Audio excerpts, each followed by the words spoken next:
దయచేసి అందరూ కూర్చుందాం.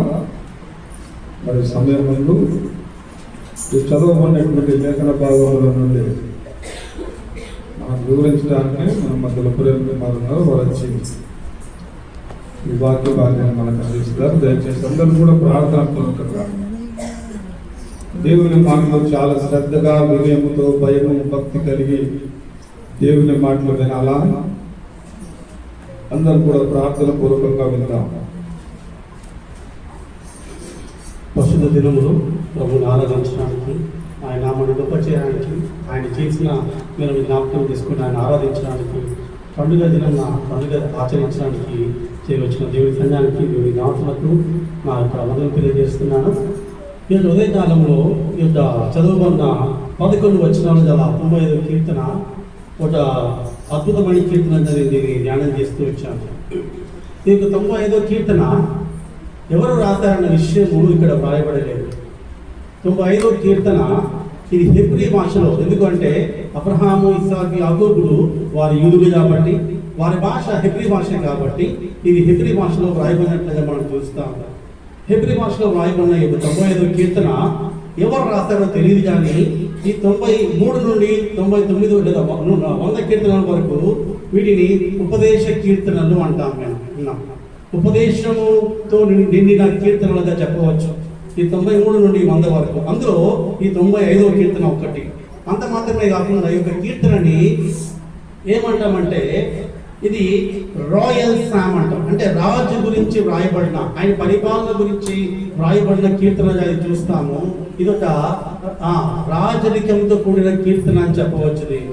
ఇది ఉపదేశంతో కూడిన కీర్తన, రాజును గురించి రాయబడిన కీర్తన అని మనం చూస్తాము. అయితే ఈ కీర్తన ఎవరు రాస్తారో మనకు తెలియదు, కానీ హెబ్రీ పత్రిక 4వ అధ్యాయం 7వ వచనం ప్రకారము ఇది దావీదు రాసి ఉంటాడని అనేకులు విశ్వసిస్తూ ఉంటారు. ఎందుకు అంటే ఇందులో ఉన్న కొన్ని వాక్య భాగాలు హెబ్రీ పత్రిక 4వ అధ్యాయం 7వ వచనంలో, అలాగే 3వ అధ్యాయం 7వ వచనంలో 2 మార్లు ఈ కొత్త నిబంధనలో పాత నిబంధన విషయాలు రాయబడినట్లుగా మనం చూస్తాము. 3:7 చూస్తాము, 4:7 చూస్తాము. అక్కడ దావీదు పేరుని రాయబడడం జరిగింది. కాబట్టి ఇది దావీదు కీర్తన అని కొంతమంది నమ్ముతారు. ఏది ఏమైనప్పటికీ ఇది దావీదు కీర్తనగా మనం గమనించినట్లయితే, దావీదు ఎలాంటి రాజు చెప్తారు ఎవరైనా? ఆయన ఒక గొప్ప రాజు. దావీదు ఒక గొప్ప రాజు. ఆయన అంత మాత్రమే కాకుండా మంచి గొర్రెల కాపరి, అంత మాత్రమే కాకుండా దేవుడిచ్చే ఎన్నుకోబడిన వ్యక్తి. ఆయన ఒక మంచి మహారాజుగా ఉన్నాడు, ఆయన మంచి కాపరిగా ఉన్నాడు, దేవునిచ్చే ఎన్నుకోబడిన రాజుగా వ్యక్తిగా మనం చూస్తాము. అటువంటి దావీదు యూదా రాజులలో ఎవరైనా అంటే యూదా రాజుల గురించి మాట్లాడి ఎవరైనా కంపేర్ చేస్తూ చెప్పాలి అంటే దావీదును వాడుకునేవాడు దేవుడు. అంటే ఎవరైనా పాపం చేయకుండా దేవుడికి మహిమకరంగా ఎవరైతే జీవించారో వారిని పోల్చబడింది ఎవరితో అంటే దావీదుతో పోల్చడం జరిగింది. అదేవిధంగా ఇశ్రాయేలీయులు ఎవరైనా పాపం చేసినప్పుడు ఇశ్రాయేలీయులు ఎవరితో పోల్చారో చెప్తారు ఎవరైనా? ఇశ్రాయేలు రాజులను ఒక రాజుతో పోలుస్తారు, నెబాతు కుమారుడైన యరొబాముతో పోలుస్తారు. ఇది దేవుని వాక్యంలో ఉంది. దేవుడు తన బిడ్డలను పాపము చేయని వారితో పోల్చిన దావీదును మనం చూస్తాము. పాపము చేసిన వారిని యరొబాముతో పోల్చినట్టుగా దేవుని వాక్యం చదివిస్తుంది. ఎందుకు అంటే ఈయన దేవుని చిత్తానుసారంగా జీవించిన మహారాజుగా మనం చూస్తాం దావీదుని. ఒక ప్రశ్న అడుగుతాను, చెప్పండి. దేవుని గ్రంథంలో 3 సార్లు అభిషేకింపబడిన వాళ్ళు ఎవరైనా ఉన్నారా? Is there any one single person who anointed for 3 times? 3 సార్లు అభిషేకింపబడిన వ్యక్తి ఎవరైనా బైబిల్లో ఉన్నారా? నేను ఇలా ధ్యానం చేస్తుండగా ఒక అద్భుతమైన తలంపు నాకు వచ్చింది. నేను దాన్ని కొంచెం డీప్గా స్టడీ చేశాను. ఇప్పుడు అవి నేను మీకు చెప్పలేను, కానీ అలా బ్రీఫ్గా వెళ్ళిపోతాను. చూద్దాం. మొదటి సమూయేలు 16వ అధ్యాయం 13వ వచనం. 1 Samuel chapter 16 verse 13. మొదటి సమూయేలు 16వ అధ్యాయం 13వ వచనంలో తన ఇంటిలో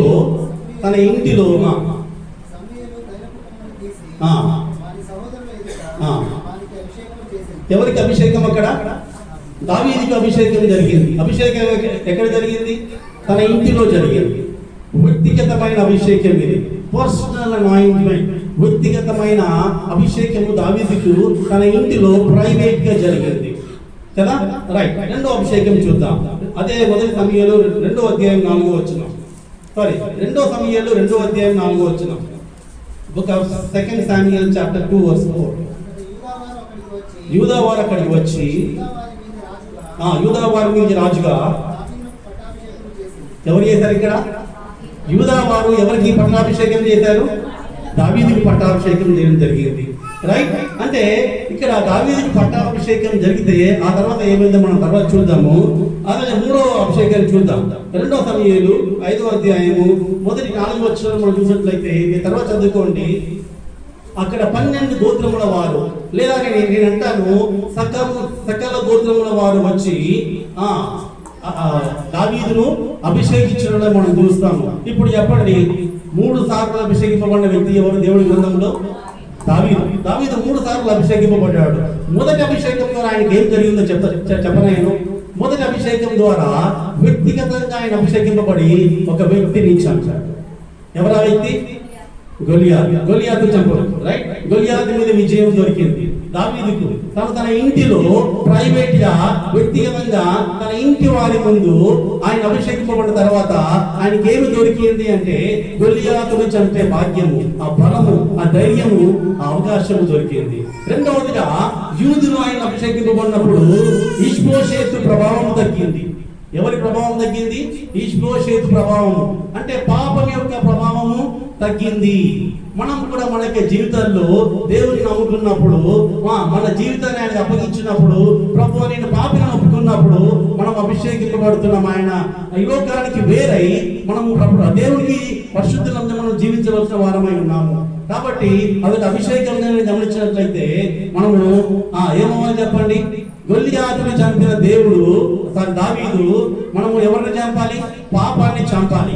దేవుని నమ్ముకున్న నీవు, దేవుడిగా కలిగి ఉన్న నీవు, ఆయన అభిషేకం పొందిన నీవు ఇప్పుడు ఎవరిని చంపాలి? పాపాన్ని చంపాలి. దావీదు గొలియాతు చంపిన విధంగా మనము కూడా పాపాన్ని చంపేవారంగా ఉండాలి. ఇంకా జ్ఞాపకం చేసుకుందాము, యూదులు వచ్చి అభిషేకింపబడినప్పుడు పాపం యొక్క ప్రభావం ఏమైంది? తగ్గింది. మన జీవితంలో కూడా పాపానికి తావు లేకుండా జీవించవలసిన వారమై ఉన్నాము. ఇంకా సకల గోత్రముల వారు వచ్చి ఆయన అభిషేకింపబడినప్పుడు ఆయన చుట్టూ రాజ్యముల మీద, శత్రువుల మీద ఆయనకు అధికారం దొరికింది. మనం కూడా ఒకసారి 2వ రాకడలో దేవుడు రానే ఉండదా? ఈ లోకం మీద మనకు జయము రాబోతుంది కదా. కాబట్టి జ్ఞాపకం చేసుకుందాము, దావీదును మనకు మాదిరిగా ఉంచి దేవుడు మనతో మాట్లాడుతున్నట్టుగా మనం చూస్తాము. మొట్టమొదటిగా ఆయనకి అభిషేకము, ఒక కిరీటం దొరికింది. ఆ కిరీటం ద్వారా ఆయనకి ఏమొచ్చింది? రక్షణ వచ్చింది. రెండవదిగా పాపాన్ని ఓడించిన వాళ్ళగా చూస్తాము. మూడవది యేసుక్రీస్తు వారు కిరీటం ఎక్కడ చూస్తాం చెప్పండి? జీవ కిరీటము, మహిమ కిరీటము, నీతి కిరీటం ఉన్నాయా బైబిల్లో? మనకు రాబోతున్నాయా? ఎప్పుడు రాబోతున్నాయి అవి? ఎప్పుడు రాబోతున్నాయి? ఈ లోకంలో ఎవరైనా సీఎంలు పిఎంలు చేస్తారా మనకు కిరీటాలు? ఆ కిరీటాలు పనికి రావాలి. బర్త్డేలకి మనం చిన్నపిల్లలకి అందంగా ఉండాలని మనం కిరీటం పెడతాం కదా, ఆ కిరీటాలతో పనికి రావాలి. మనకి ఎటువంటి కిరీటాలు కావాలి? మనకి ఆ కిరీటము దేవుడు ఇవ్వబోతున్నాడు.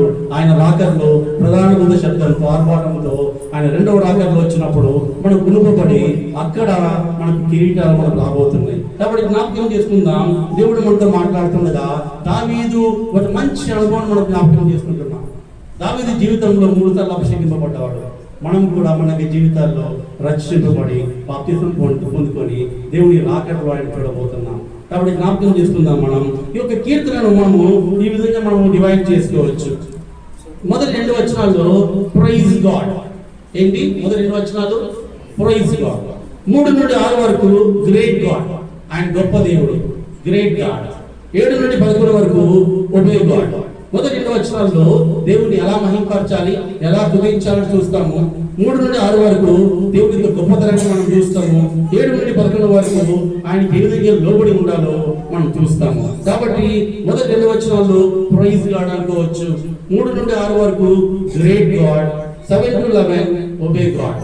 ఒకసారి మనం జ్ఞాపకం చేసుకుందాం. మొదటి వచనం అని చెప్తారా? మొదటి వచనం, రండి యెహోవాను గురించి ఉత్సాహధ్వని చేయుదము, మన రక్షణ దుర్గమును బట్టి సంతోషగానము చేయుదము,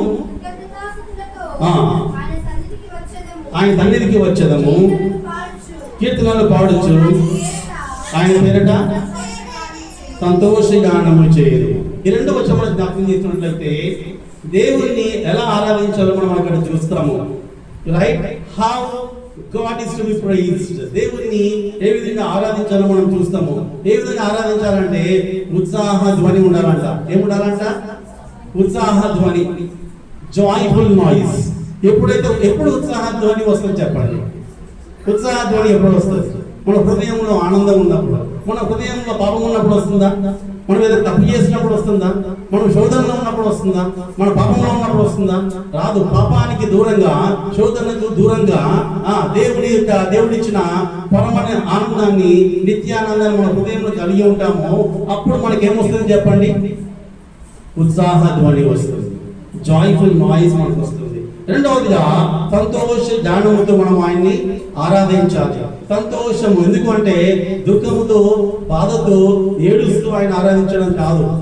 ఆనందంలో వచ్చే కన్నీళ్ళు వేరు, బాధలో ఉండి వచ్చే కన్నీళ్ళు వేరు. ఆనందంలో ఉండి ఎందుకు మనం ఆనందపడాలి చెప్తారు ఎవరైనా? ఆయన మన కోసం పరలోకములో ఉండకూడని స్థలమని ఎంచుకున్నదా ఆయన నిత్యం పరిశుద్ధుడు పరిశుద్ధుడు పరిశుద్ధుడు అని దాన ప్రతిదానంలో వచ్చి ఆరాధింపబడుతున్న ఆ యొక్క ఉన్నతమైన స్థానాన్ని పెద్దలు, దూతలు, కెరూబులు ఆయన ఎప్పటికీ ఆరాధిస్తున్న ఆ యొక్క ఉన్నతమైన స్థానాన్ని తండ్రి కుడి పార్శ్వాన్ని విడిచిపెట్టి ఆయన భూలోకాన్ని దిగి వచ్చినట్లుగా మనం చూస్తాము. ఆయన నీకోసమై నా కోసమై రక్త మాంసం ధరించుకున్న వాడుగా మనం చూస్తాము. ఆయన నీకోసమై నా కోసమై మనకు రావాల్సిన శిక్షను ఆయన పొందినట్లుగా మనం చూస్తాము. మన చేతుల్లో చేసిన పాపాలను బట్టి ఆయన చేతుల్లో చీలలు, మన తలలో చేసిన పాపాలను బట్టి ఆయన తరమైన ముళ్ళ కిరీటము, ఆయన ప్రక్కలో బల్లెపోట్లు, ఆయన తలలో చీలలు, ఆయన చూడనని వాడుగా వ్యసనాక్రాంతుడిగా మారిన దేవుడిగా మనం చూస్తాము.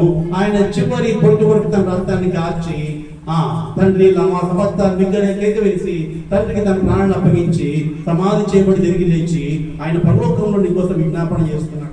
అటువంటి గొప్ప దేవుణ్ణి కలిగి ఉండగా మన హృదయాల్లో సంతోషం లేదా? ఉదయకాలంలో జ్ఞాపకం చేసుకుందాం. మన సంతోషానికి కారణం ఏంటి? యేసుక్రీస్తు వారే. ఆయన మరణ పునరుద్ధానంలో మన సంతోషానికి కారణము.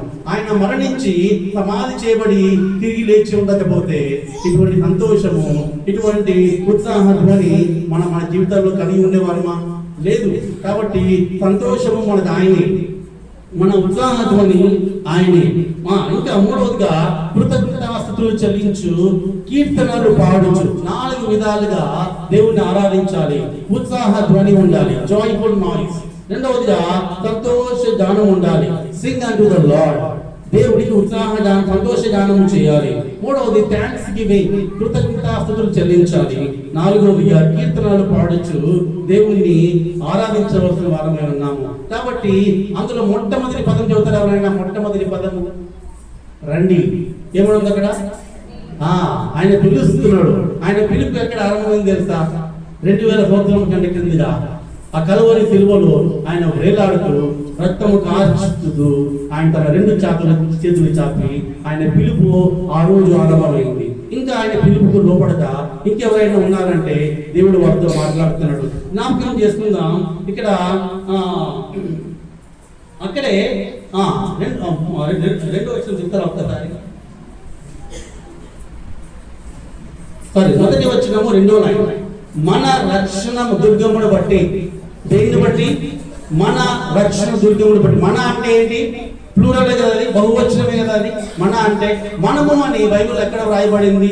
మొట్టమొదటిసారిగా మనం చూసినట్లయితే ఆదికాండం 1వ అధ్యాయము 26వ వచనంలో తండ్రి, కుమార, పరిశుద్ధాత్మ దేవులు ఏమంటారంటే మనము మన పోలిక చొప్పున అంటాడు. అక్కడ ఏమంటాడు? అక్కడ మనము మన పోలిక చొప్పున అని అంటాడు.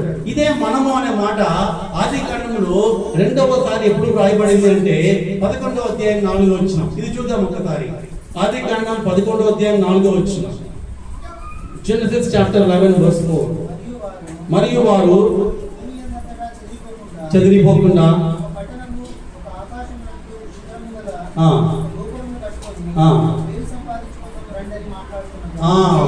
మనము పేరు సంపాదించుకుందాం రండి అని బబులోను గోపురం కట్టాలని చెప్పేసి వీరు మాట్లాడుతుండగా అప్పుడు కిందికి వెళ్ళండి. అక్కడ 7వ వచనంలో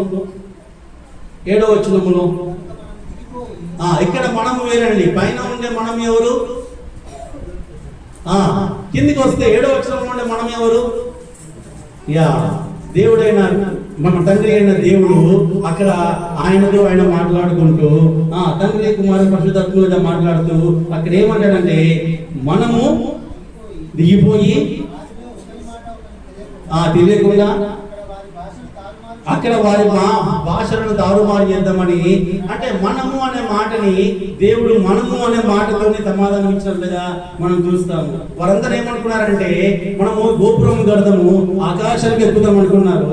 కానీ దేవుడు అదే మనము అనే మాటతోనే వారికి సమాధానం ఇచ్చినట్లుగా మనం చూస్తాము. ఆనాడు మనము అని మాట్లాడుకున్న దేవుడు భూలోకాన్ని దిగి వచ్చి నాసిక రంధ్రములలో జీవాత్మ ఊది నరునికి జీవము కలుగజేయగా ఈ రోజు ఆయన జీవాత్మని మన హృదయంలో ఉంచి మనకు 2వ మరణం లేకుండా ఆయన జీవాన్ని ఇచ్చిన దేవుడిగా మనం చూస్తాము. అటువంటి గొప్ప దేవుడిని మనం కలిగి ఉన్నాం. కాబట్టి ఈ యొక్క ఉదయకాలంలో మన రక్షణ దుర్గమును బట్టి మనం ఏం చేయాలి? దేవుణ్ణి ఆరాధించవలసిన వారమై ఉన్నాము, ఆయన మహిమపరచవలసిన వారమై ఉన్నాము.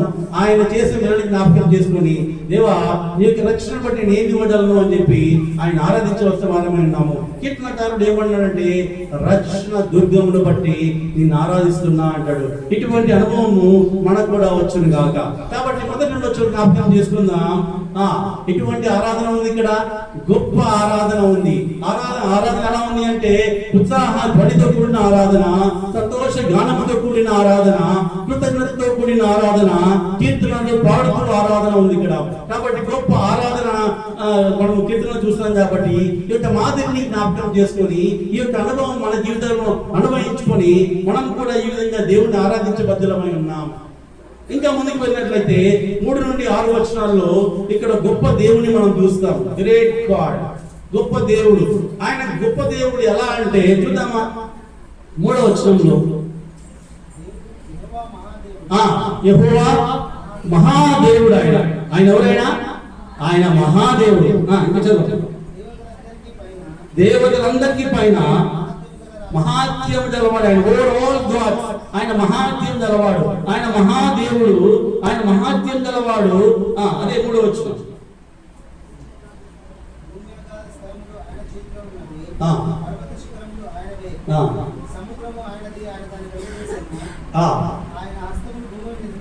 ఆయన హస్తములు భూమిని నిర్మించను అంటే ఆయన సృష్టికర్తగా మనం చూస్తాము. ఆయన ఎలాంటి దేవుడు?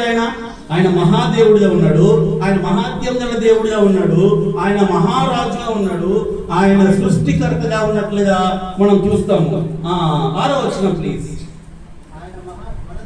ఆయన మన దేవుడు, ఆయన పాలించు ప్రజలము, ఆయన మేపు గొర్రెలము. అంటే ఆయన మనకు మంచి కాపరిగా, ప్రధాన కాపరిగా, ఆత్మల కాపరిగా ఇక్కడ మనం చూస్తాము.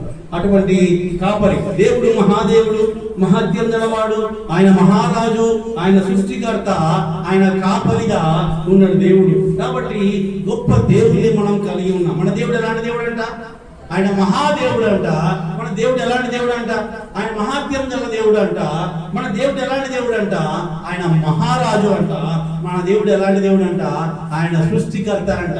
మన దేవుడు ఎలాంటి దేవుడు అంటే ఆయన కాపరి, ఆయన ఆత్మల కాపరి, మంచి కాపరి, ప్రధాన కాపరి. అటువంటి గొప్ప దేవుడిని మనము కలిగి ఉన్నట్లుగా మనం చూస్తాము. అయితే 7 నుండి 11 వరకు చూద్దాము. ఒకసారి చివరికి వెళ్ళిపోదాం మనం. 7 నుండి 11 వరకు గ్రేట్ ఒబీడియన్స్, గ్రేట్ దేవునికి మనం ఏ విధంగా విధేయులమై జీవించాలో అక్కడ మాట్లాడుతున్నాడు. 7వ వచనం చదువుతారు ఎవరైనా ప్లీజ్? 7వ వచనం. నమస్కారము అక్కడ అర్థం. మన నమస్కారంలో ఏముంటే చెప్పండి? విధేయత ఉందా లేదా? ఎవరికి నమస్కరించాలి? ఈ లోకంలో ఎవరికి నమస్కరించకపోయినా అది మీ ఇష్టం. కానీ ఎవరికి మనం తప్పక నమస్కరించాలి. మనం ఎవరికి లోపడాలి? నమస్కరించాలి. అలా ముందుకు వెళ్ళిపోదాం. సాగిల పడాలని చూస్తాం. అక్కడే సాగిల పడాలి. రైట్, బో డౌన్. మనం ఆయనకి సాగిల పడాలి.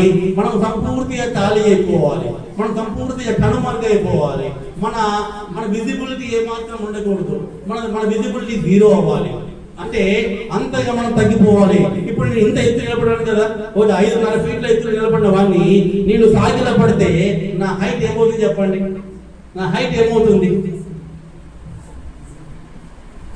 దేవుని సన్నిధిలో మనం ఏం చేయాలంటే సాగిలపడాలి, అంతయా మనం తగ్గించుకోవాలని దేవుడు మనతో మాట్లాడుతున్నాడు. ఇంకా అంగీకరించాలని చూస్తాం అక్కడ 7వ వచనంలో. మోకరించదము, మోకరించాలి, అంగీకరించాలి. ఇంకా 8వ వచనం మనం చూసినట్లయితే నాట్ బి హార్డెడ్ అంటే 8వ వచనంలో ఏమంటాడు? కఠినపరచుకోకూడదు, మీ యొక్క హృదయాన్ని మీరు కఠినపరచుకోకూడదు అని ఉంటాడు అక్కడ. 5వ వచనంలో 10వ వచనంలో తప్పిపోకుండా మనము దీన మనసులమై అణిగి మణిగి విధేయతగా ఉండాలని దేవుని వాక్యం మనతో మాట్లాడుతుంది. విధేయత ఎలా ఉండాలి అంటే నమస్కారంతో కూడిన విధేయత, సాగిలపడి విధేయత, మోకరించి విధేయత, అంగీకరించి విధేయత చూపించాలి. హృదయంలో కఠినపరచుకోకుండా దేవునికి మన విధేయత చూపించాలి. తప్పిపోకుండా మన విధేయత చూపించాలి. కాబట్టి ఎప్పుడైతే మనము ఇది చేస్తామో, ఎప్పుడైతే ఇది మనం చేస్తామో, ఈ 11 వచనాల్లో నాకు బాగా నా హృదయాన్ని తాకిన మాట ఏంటంటే 8వ వచనం చదువుదాం ఒకసారి. 8వ వచనంలో అరణ్యంలో మెరీబా యొద్ద మీరు కఠినపరుచుకున్నట్లు, మస్సా దినముందు మీరు కఠినపరుచుకున్నట్లు మీ హృదయమును కఠినపరచుకోండి. రైట్? కఠినపరచుకోకూడదని దేవుడి వాక్యం మాట్లాడుతుంది. ఇక్కడ ఒక నిమిషం మనం ఆగి ధ్యానం చేద్దాం. ఇది 8వ వచనంలో మెరీబా యొద్ద అని మనం చూస్తాం. ఇక్కడ మెరీబా అంటే ఎవరైనా చెప్తారు అర్థం? మెరీబా అంటే అర్థం చెప్తారు ఎవరైనా? కువారల్, గొడవ, కలహము. మెరీబా అంటే ఏంటి? కలహము. అంటే కలహం వచ్చినప్పుడు, గొడవ వచ్చినప్పుడు, ఫైటింగ్ జరిగినప్పుడు, గలిబిలి జరిగినప్పుడు మీ హృదయాన్ని మీరు కఠినపరచుకోకూడదు. ఒకరికి ఒకరిని జనపరచండి, ఒకరికి ఒకళ్ళు విధేయత చూపించండి అని దేవుడి వాక్యం మాట్లాడుతుంది. ఆనాడు ఇశ్రాయేళ్ల జీవితం జరిగిన విషయం మన ముందుంచి దేవుడు హృదయతలను మనతో మాట్లాడుతున్నాడు. కాబట్టి మెరీబా అనుభవాన్ని జ్ఞాపకం చేసుకుందాం. మన జీవితాల్లో, మన సంఘంలో ఏముండకూడదంట? గొడవలు ఉండకూడదు, సమస్యలు ఉండకూడదు, కలహం ఉండకూడదు. ఇంకా కిందికి వెళ్ళినట్లయితే మస్సా దినము. మస్సా అంటే ఏంటో చెప్తారా? మస్సా అంటే టెంప్టేషన్, శోధన. శోధన వచ్చినప్పుడు ఏముండకూడదంటే మన హృదయము కఠినపరచుకోకుండా తోడు. రైట్? మన సంఘంలో గొడవ వచ్చినప్పుడు, సంఘంలో శోధన వచ్చినప్పుడు, వ్యక్తిగతంగా గొడవ వచ్చినప్పుడు, వ్యక్తిగతంగా శోధన వచ్చినప్పుడు, కుటుంబంలో గొడవ వచ్చినప్పుడు, కుటుంబంలో శోధన వచ్చినప్పుడు ఏం చేయకూడదంట? హృదయాన్ని కఠినపరచుకోకూడదు. హృదయం కఠినపరచుకోవడం అంటే ఏంటి? హృదయాన్ని కఠినపరచుకోకూడదు అంటే ఏంటి? సంఘంలో నాకు శాంతి చిన్న గొడవ అయింది. గొడవైనప్పుడు నాకు అర్థమైంది నేను ఎక్కడో తప్పు చేశాను, నేను ఈ మాట అనకుండా ఉంటే బాగుండేది.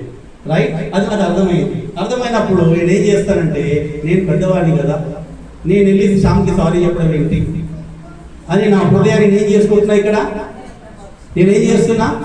నన్ను బాగా పిలుస్తారు, నేను పెద్దవాడిని కదా అని నా హృదయం కఠినపరచుకుంటాను. అది కాదు దేవుని వాక్యం మనతో మాట్లాడేది. నేను వెళ్ళి చిన్నవాడైనా Shyam, I'm really sorry, I made mistake, నేను నీకు ఈ మాట అనకుండా ఉండాల్సింది అనేసాను, నేను ఇది చెప్పకుండా ఉండాల్సింది చెప్పేశానని క్షమించే ధైర్యం మనకు ఉండాలి. మన హృదయాన్ని కఠినపరచుకోకూడదని దేవుడు మనతో మాట్లాడుతున్నాడు కదా.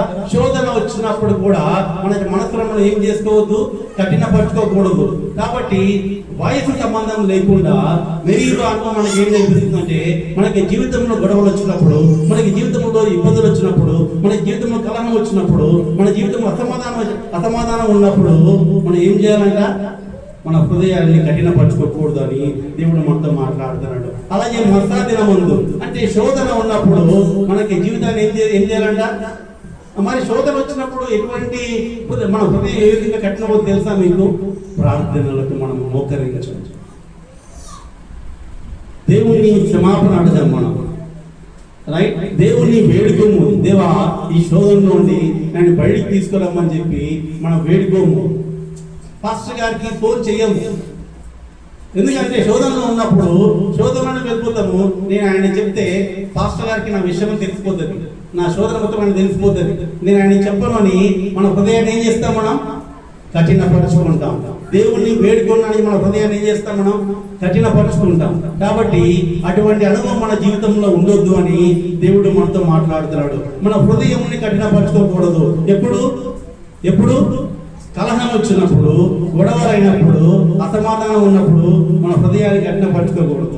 అదేవిధంగా శోధనలో ఉన్నప్పుడు మన హృదయాన్ని మనము కఠినపరచుకోకూడదు. కాబట్టి జ్ఞాపకం చేసుకుందాం, దావీదు అభిషేకింపబడి మొదటి అభిషేకంలో గొలియాతును చంపిండు, రెండవ అభిషేకంలో తన జీవితం పాపం లేకుండా ఉన్నాడు, మూడవ అభిషేకంలో తన చుట్టూ రాజ్యాల మీద ఆయనకు అధికారం దొరికింది. అదేవిధంగా మనం కూడా రక్షింపబడిన మనము లోకానికి వేరై దేవునికి సమీపంగా, లోకానికి దూరంగా మనం జీవించాలి. రెండవదిగా రక్షింపబడిన మనము పాపానికి దూరంగా ఉండాలి. మూడవదిగా రక్షింపబడిన మనము ఆయన రాకడకై, రెండవ రాకడలో ఆయనను ఎదుర్కోవడానికి సిద్ధంగా ఉండాలి. ఆయన ఇవ్వబోయే కిరీటాన్ని మనము పొందడానికి మనము రెడీగా సిద్ధపాటు కలిగి మనం జీవించాలని దేవుడు మనతో మాట్లాడుతున్నాడు. కాబట్టి ఒక 95 కీర్తనలో మొదటి 2 వచనం ఏం చూస్తాం మనం, చెప్పండి. Great worship. 3 నుండి 6 వరకు గ్రేట్ గాడ్, మన దేవుడు ఎలాంటివాడు, గొప్ప దేవుడు అని చూస్తాం. 7 నుండి 11 వరకు గొప్ప విధేయతను మనం చూస్తాం. కాబట్టి గొప్ప ఆరాధన మన జీవితాల్లో ఉండాలి. మనము గొప్ప దేవుణ్ణి కలిగి ఉండాలి. గొప్ప విధేయత మన జీవితాల్లో ఉండాలి. ఆ విధంగా ఉండడానికి దేవుడు మనకు సహాయం చేయను గాక.